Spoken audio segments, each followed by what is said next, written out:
जंगल की एक घटना ऐसी बनी कि एक हंस हंसनी के जोड़े को कौवे ने देखा। सुन रहे? कौवे ने कहा हंसनी हमारी है। हंस हंसनी ने कहा ये कैसी अप्राकृतिक बात करता है मूड, तेरा दिमाग ठीक है? हंस हंसनी के जोड़े में तू कौवा कहां से आया? कौवे ने कहा नहीं नहीं, पंचायत बुलाओ, सब जंगल के पशु पक्षियों को एकत्रित करो। नियम यही है कि हंस और हंसनी नहीं, कौवा और हंसनी का जोड़ा होता है। जंगल के पशु पक्षियों को एकत्रित किया गया, पंचायत बैठी, निर्णय की बात आई तो समस्त पशु पक्षियों ने कहा अरे कौवे तू पागलों जैसी बात करता है, मूड हंस और हंसनी का जोड़ा होता है, अप्राकृतिक बात करता है, तू कहां से बीच में आया, निकल जाए सभा को छोड़ करके। कौवे ने कहा अच्छा, निचली अदालत में हमारी सुनवाई नहीं, हम ऊपरी अदालत में जाएंगे और हाई कोर्ट में तुम पर केस करेंगे। हाई कोर्ट नहीं तो सुप्रीम कोर्ट जाएंगे। जानवरों ने कहा तुझे जहां जाना है जा, कौन तेरी बात को मानता है।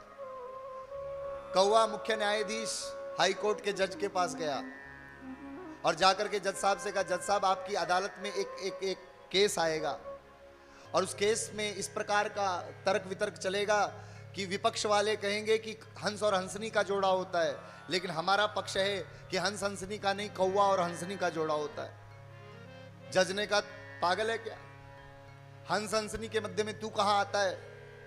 तो कौवे ने कहा अगर आप हमारा काम करें और मेरे पक्ष में अगर आप निर्णय को प्रकट करें तो हम भी आपके लिए कुछ काम करेंगे।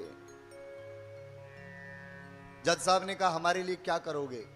तो कौवे ने कहा आपको मालूम है आपके पितरों तक आपके दिए हुए भोज्य पदार्थ को हम पहुंचाने वाले काक बलि के रूप में आपसे भोजन ग्रहण करते हैं। श्राद्ध पक्ष में कौवे के लिए जो निकाला हुआ पक्ष अन्न का क्षेत्र है, जो भाग है, वह काक बलि के रूप में मान्य है। और कौवे ने कहा उसे हम तुम्हारे पितरों तक ले जाते हैं, तभी ले जाते हैं ना जब जानते हैं कि तुम्हारे पितर कौन हैं। जज साहब ने कहा तो? कौवे ने कहा तो तुम हमारा काम करो, हम तुम्हारा काम करते हैं, हम तुम्हें तुम्हारे पितरों का दर्शन कराएंगे। जज ने कहा ये तो सौभाग्य की बात बन जाएगी, किसने पितरों का दर्शन किया? ये कौवा कहता है तो हम ही अपने पितरों का दर्शन कर पाए, भले ही इसके पक्ष में हमें निर्णय करना पड़े। निश्चित तिथि थी, वो कोर्ट की पेशी, वन के जीव पशु पक्षी आए, जज साहब के सामने पक्ष विपक्ष की बातें प्रारंभ हुई और जज साहब ने किसी तर्क को स्वीकार नहीं किया और कहा भैया इस अदालत में किसी के प्रति किसी भी प्रकार का कोई विशेष भाव नहीं रखा जाता, कोई दया नहीं, कोई किसी प्रकार का प्रेम नहीं, किसी प्रकार का स्वार्थ नहीं। देखो हम तो कानून के हिसाब से चलते हैं और कानून के हिसाब से ये कौवा जीत गया, कौवा ही इस हंसनी का अधिकारी है, अतः हमारा यहाँ हमारी घोषणा है कि हंसनी कौवे को दे दी जाए। वो पशु पक्षी सिर पीट पीट करके रोने लगे, जज साहब ये क्या कह दिया? सब चीख चिल्ला रहे हैं, रुदन कर रहे हैं।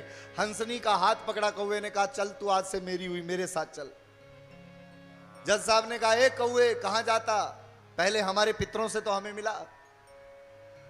कौवा वापस मुड़ा, हंस को कहा रोता क्यों है भैया, ये तो हम वैसे लीला करते हैं, ये तुम्हारी ही है, हंसनी तुम्हारी है।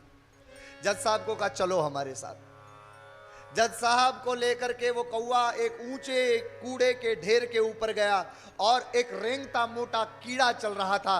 कहा देखो देखो जज साहब ये तुम्हारे पिताजी हैं, तुम्हारे पितर हैं। पीछे एक मोटी चैंटी चल रही थी, कहा देखो देखो ये तुम्हारी मां है, ये भी तुम्हारी पितर है। जज ने कहा ए कौवे ये कीड़े मकोड़े तुझे मेरे पितर दिखते हैं?